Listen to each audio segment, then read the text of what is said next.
l'université quand même ne peut pas être une zone de non-droit.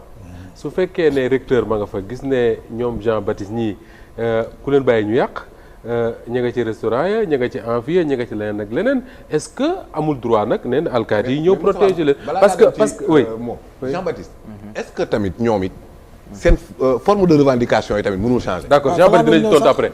dinañ tontu après taal ak toj bi est-ce que mënul soppeeku. j'ai vu un communiqué des travailleurs de l'université avant policiers yi di fa dugg ñu doon exprimer seen i crainte par rapport à seen sécurité et tout est-ce que loolu aussi même le ministre de l'intérieur amul responsabilité non on peut pas laisser aussi. bay woote ni sax. oui bu ñu jël matukaay ci seen sécurité. daañu jox ndigal seen ay ñooñ. ñu bañ a xëy si. nañu toog seen kër.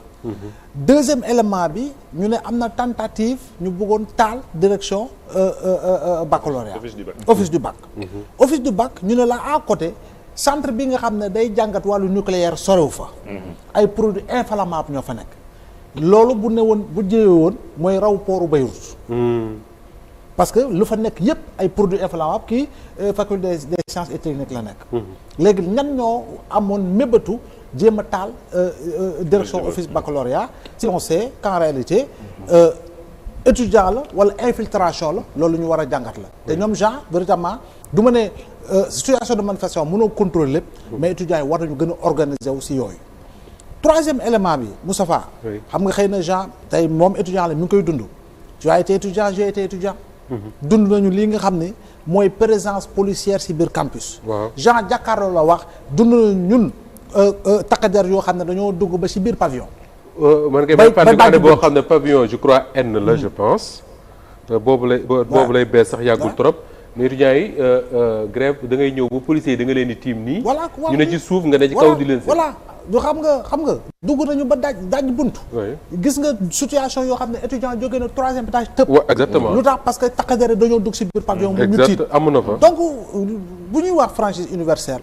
li jur année invalide bi en termes de violence dans le campus social xam nañ ko ba ñu andi li nga xam moo di franchise universelle parce que ñun on a été à cheval entre le comité de gestion des crises et l'union des étudiants de Dakar boo ko fàttali ko bu baax yaa ngi dégg donc suñu année yi ñoom ñoo nekkoon comité de gestion de crise bi muy CGC ba ñuy ñëw si li nga xam ne mooy ñun bu ñuy presque nekk doon doog a bees cycle boobu du jeex ñuy créer union des étudiants de Dakar.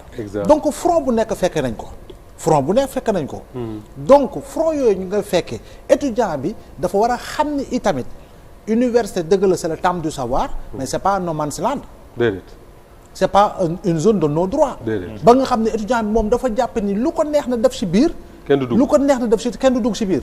étudiant bi bu defee loo xam ne yegg na si loo xam ne safaan la autorité bi mesuré ne safaan bi gii boo ko bàyyee mu jéggi dayoo effectivement dina jël matukaay pour ne leen ñëw leen taxaw waaye taxaw bi nag rétablissement de l'ordre bi dañu war a xoolaat maanaam naka la ñuy rétablir l'ordre war nañu ko xoolaat modèle bu ñuy tirer grenade lacrymogène fii suñu modèle manifestation bu ne boo ko defee France ñu poursuivre la boo ko defee France ñu poursuivre la. ñun def nañ ñu ko fii ci buntu bi. waaw war nañ ko xoolaat tiim nit dóor ko mu mel ni c'est-à-dire que cible la. alors que yow da nga war a dóor en arc mu yéeg wàcc. yaa ngi dëgg parce que. lacrymogène c'est pour disperser. mais doo ko viser. loolu war nañ ko xoolaat. étudiant bi itamit. mais ñëpp front te dëgg la ñaar moo am Moustapha front wala ngente tubaab. bu ñuy nekk étudiant ba tey suñuy mag ak su ñëpp front wala ngente tubaab étudiant bi itam war na xoolaat par moment méthode de lutte parce que wax naa ko ba tey une méthode de lutte pacifique par moment je dis bien par moment peut être plus efficace qu'une méthode de lutte violente. D'accord. Alors Jean dina ñëw ci seen méthode de lutte en attendant les franchises universitaires man li ma déglu ci explication yi Jean joxe et da nga koy déglu ci étudiants yu bari mooy mbir mi bu fa alkaati yi duggee du régler problème day yokk ci xar mi karaw est-ce que mënuñu trouver aussi d'autres moyens pour faire en sorte que étudiants yi qu'on leur fasse entendre raison sans pour autant dem université mu mel ne caserne wala champ de guerre. waaw wax dëgg yàlla moom man moom personnellement su may gis la police dans l'université man moom metti trop parce que man dama jàpp ni étudiants yi ñoo war a nekk université ak les enseignants ak personnel administratif technique et de service bi nga xam ne ñoo leen di jàppale pour ñoom ñaar seen i jëflante mën a ñoŋ espace universitaire tamit du espace boo xam ni pour nga revendiquer pour man comme ni ko Ablaye waxee dañoo war a continuer sur ces formes de lutte surtout nag boo amee vis-à-vis mu nekk gouvernement boo xam ne wax dëgg yàlla ñi ngi jël les préoccupations très au sérieux te engagement yu ñu jël ay engagement yu réaliste la yu objectif la le dialogue aussi c'est un dialogue franc boo xam ne moom moo am entre les autorités et les étudiants ñi nga xam ne ñoo seq enseignement supérieur ak ñi nga xam ne ñooy réew mi nekk seen kilifa wax dëgg yàlla man de jotaay yi ma fekkee te même su ma ko fekkewul woon sax xam naa ne loolu noonu la fay demee étudiants yi ils ont été entendus par le président de l'Assemblée nationale ñu ci profité pour remercier ko parce que moom moo jël initiative bërki démb daf leen recevoir je pense 18h ba 23h jóge fa ñëw fekk si ñu auprès du ministre toog ñoom ba 2h du matin le premier ministre a appelé pendant presque 1 heure de temps di wax ak ñoom mu nekk une discussion très franche te wax dëgg yàlla discussion boobu mënoon na ko sax def live ñëpp di ko dégg parce que amul lenn loo xam ni lu mu ci wax la loo xam ni lu wuute ak li nga xam ni mooy gëm-gëmam ak situation fi réew mi toll ak situation yéene bi nga xam ne am nañ ko ci apporter ay changement ci doxalin ak ci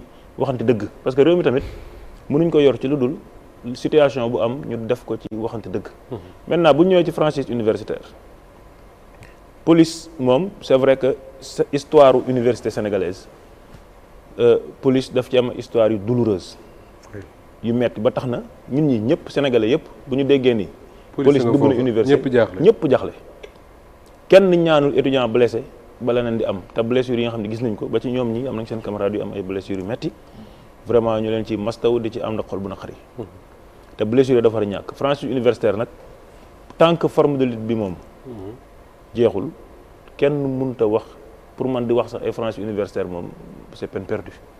parce que fu violence di am alkaati yi mënuñu ko seetal mënul ñàkk parce que ñoom ñii xam nañ ni violence saa bu xasee bu jóg mënuñu ko maîtriser parce que am na ay violations yi am yoo xam ni moom genre mi du ko mës a def mukk du team policier di jël di ko kii wala ngay dugg ci barab di def ay pillage wala ngay yàq wala nga nar a dugg office du bac pour def fa dara office du bac sa bac moo fa nekk bagu Bassirou Diomaye Faye ak Ousmane Sonko ak Abdoulaye Boumé ñoo fa nekk donc bu ñu déggeen taal nañ fay oto donte sax ñoom après nee nañ ay oto yu yàqu woon lañ dajale xam naa pour kii mais du moment que gis nañ lu jege office du bac muy tàkk mais c'est très suffisant pour que la police puisse intervenir te franchise universitaire buñ ko ñu leeral ci tuuti mooy loi 94/79 sur les franchises universitaires dafa wax ni l'espace universitaire comprend les facultés les unités d'enseignement et de recherche ainsi que les instituts et établissements d'enseignement supérieur relevant des universités te le statut d'autonomie de police universitaire implique que les forces de l'ordre ne peuvent intervenir dans l'espace universitaire te wax nañ lan mooy espace universitaire mooy les facultés les UFR les instituts d'établissement d'enseignement relevant des universités d'accord kon déjà mooy li saa wax les campus sociaux bokku ci donc campus est-ce social que mënuñ cee dégg ne policiers yi mënuñoo dugg ci l'espace universitaire mais mën nañ dugg ci campus bi. effectivement espace universitaire nag lañ dugg nii. waaw d'accord mais espace universitaire espace universitaire léegi baal ma ñëw mais espace universitaire bu ñu fay dugg dañoo wax ni recteur moo koy autorisé sur autorisation de l'assemblée de l'université l'assemblée de l'université actuellement mooy conseil académique te gis ngeen communiqué bi recteur wax ni autorisé na ñu dugg c'est parce que office du bac su menacé c'est dans l'espace universitaire donc loolu bu amee foog ñu intervenir li ñuy ñaan nag mooy wax dëgg yàlla te mooy li war a am mooy espace universitaire waruñoo toll situation bu recteur di requérir les forces de l'ordre pour ñu intervenir d'accord te manifestation bu amee dans le campus social on n'a pas besoin de l'autorisation du recteur pour entrer maintenant beneen aspect am na ci aussi tam mooy parfois entrée université bi mën na am sécurité kii moo fay nekk donc du coup recteur même su amee urgence mën na sax bañ a requérir les forces le conseil académique wala l'assemblée de l'université mën na leen autoriser directement ñu dugg d'accord très bien après Abdou Khadir Diène oui ay jamono gis nga avant ñuy tëj direction générale du COUD xam nga léegi lépp weñ la mais yëngu-yëngu bu amaan étudiant bi pour verser mooy dem séquestrer directeur du COUD waaw loolu daan am voilà waaw daan am mais dafa am lu ma comprendre ci lii Serigne Bakelou expliqué ci lire ko nag ci texte mooy suñ nee l'espace universitaire bi nga xam ne dafa soxla autorisation de l'assemblée de l'université pour que le recteur demande mën a autoriser alkaati yi ñu dugg fa. c'est les amphis c'est les instituts et cetera. mais le campus social bi nga xam ne moom la restaurant yi nekk moom la pavillon yi nekk mais su ma déggee wax ji mooy alkaati yi soxlawuñ ku leen autoriser pour ñu dugg fa. C'est comme la vie sociale. Merci. S'il y a de la violence là-bas, ils interviennent comme ils auraient pu intervenir à Khar Yalla ou ailleurs. C'est bien ça. Allez-y Abdou Khadir. Sur les franchises. Sur les franchises waaw bon pratiquement dañuy d'accord ci li ñu ci wax puisque ñëpp nee nañ alkaati amu fa yoon. te war a fa dugg. benn point bu am solo le Jean wax sànq. Oui. c'est-à-dire violence yi fu mu accentué woo rek mooy moment bi ñu yabalee alkaati yi ñu dugg. man jàpp ma ne. loolu mas na régler problème ci yëngu-yëngu étudiants yi dama jàpp ne à chaque fois daf koy gën a yokk problème. daf koy gën a metti te en général macha allah ren xëy na donte am na ñu fa gaañu waaye jéeyu ju tool ni yi fa daan amu fa donc ñu koy sant yàlla waaye en général saa yu ñu fa duggee ba affrontement boobu am rek foofu lay mujj. donc man je comprends pas lu tax autorité yu université bi. à chaque fois ñu yebal alkaati yi pour ñu dem jàmbaarloo ak étudiants yi même si bon on peut comprendre que c'est pour peut-être protéger structure yi fa nekk ak personnel bi fa nekk di liggéey yooyu waaye daal war nañu xoolaat naka lañ leen fay dugalee ak enfin ndax bu ñu leen fa dugalee lañ ci bëgg lañ fay am ou le contraire si on fait le bilan ils ont toujours le contraire exactement donc gisuma raison pour ñu leen fay dugal encore léegi beneen affaire bi ci am mooy yëngu-yëngu yi am université bon ñun ñëpp bëgg nañ étudiants yi bu ñuy grève ñu def ko pacifiquement dans le calme et cetera bi ñu am mais politique daf ciy am politique il faut ñu nangu ko ñun homme politique yi que nga féetee côté bii wala nga féetee côté bii gis nañ fi entre 2021 ak 2024 étudiants yi bu ñu doon grève di jëngal di jaxase affaire yi am ñu arrangé woon lool waaw tey jii arrangé comme avant loolu aussi am na avant voilà tey jii arrangé tu leen ñu bëgg le calme ñu bëgg étudiants yi bu ñuy grève def ko dans pacifiquement ci tekk ak tey ça ne fonctionne pas comme ça on peut pas avoir bëgg une chose hier et son contraire aujourd'hui donc il faut qu'on se dise des vérités étudiants yi bu ñuy grève ñi nekk ci opposition bi souvent presque mën naa ne dañ leen gën a xam sax pour gën a jaxase affaire yi parce que xam nañ ne dafay am souvent conséquence et que mën na déborder mën na déteindre si espace kii bi donc loolu dama ci bëgg a wax rek que ne tey jii ñoom bu ñu toogee fii naan étudiants yi bu leen yàq bu leen toj bu leen def yi c'est contradictoire ak taxawaay bi ñu amoon position bi ñu amoon. mais mosuma dégg quand même un homme politique dans ce pays naan étudiants yi génn leen di leen yàq. mosuma dégg loolu doodu ñu wax génn leen doo leen yàq de. mais dañuy taxaw ne étudiants yi li ñuy kaas yoon la. comme ni ngeen koy defee dañ leen daay non xaaral non man li ma wax li ma wax. malheureusement man non bi ma fi toogee ak léegi. politiciens yi quoi. waaw man bi may commencé sax dama ne ñun politiciens yi dama ci dugal seen bopp. waaye man bi ma fi toogee ak li ma wax. néew ma étudiants yi. dañoo war a toj dañoo war a yàq wala dañoo war a def nii. non te nee naa itam police waru fa dugg et cetera. donc li may wax ñi ko doon wax bi ñu nekkee daan opposition ak nañ ko daan waxee. mën nañ seetaanaat vidéo yi ak la ñu daan wax. wuute na ak man tay jii ni may waxee ci li xew université. d'accord man dama dem dans les causes. wax nañ fi problème mu enseignants yi fi am. wax fi enfin. kii yi nga xamante ni infrastructure yi nga xamante ni doyul ba étudiants yi mënuñu jàng normalement wax ci enseignants yi nga xam ne doyul ba étudiants yi mënuñu jàng normalement wax ne loolu mooy cause bi nga xam ne moo tax année yi jaxasoo te loolu itam mooy cause grève bi ñuy grève d'accord def naa ci loolu laa ne waaye xamuma étudiants yi pour ñu gën a yàq gën a toj pour gën a solal nguur gi comme ni ñu biir doon ko defee te loolu c'est réglé les gens le problème des enseignants c'est en cours d'être réglé c'est pas encore réglé 2026 ma ne ko mos naa front boo xam ne boobu sama loxo dafa tokki détoy dama gën ak sama xarit ñu dugg point di ñëwaat fekk benn bi dafa woon front léegi ñu ñëw assemblée générale bu ñu jógee campus dem dugg kii policiers yi arrêté ñu météo Jérémy boobu ñëpp a ngi dox ñu ne léegi nañu julli ñaar raq policier bi na ngi julli ñaar raq léegi sama copain bi ñu ne ko yaay imam léegi nag tari ci kaw copain bi di tari di jooy léegi may nayem bi copain bi su ne chemie la am nga xam ne rab naa wala ka xam ne yéen ñaar rek la tu vois. policiers yi dañuy d'accord di ñëw aussi.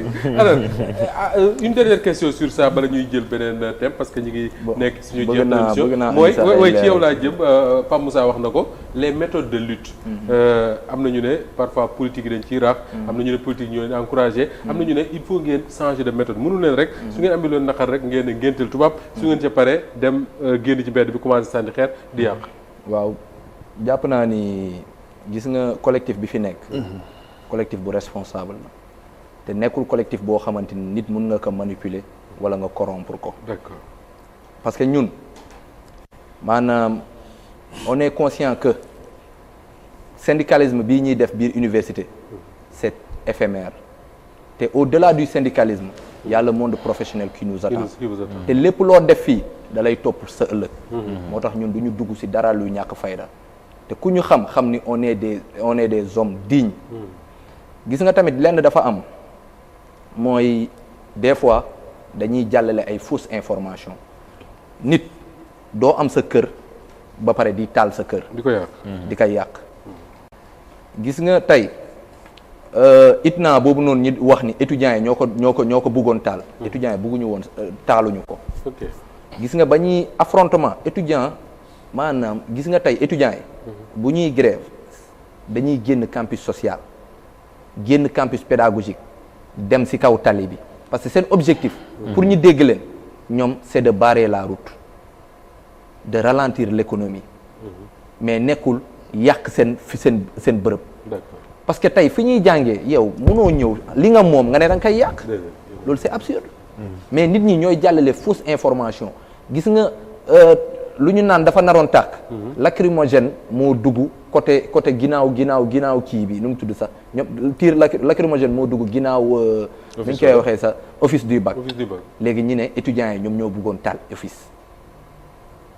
ñoo bëggoon taal ITNA Institut technologique des réactions nucléaires ñu ne étudiants yi la or étudiants yi.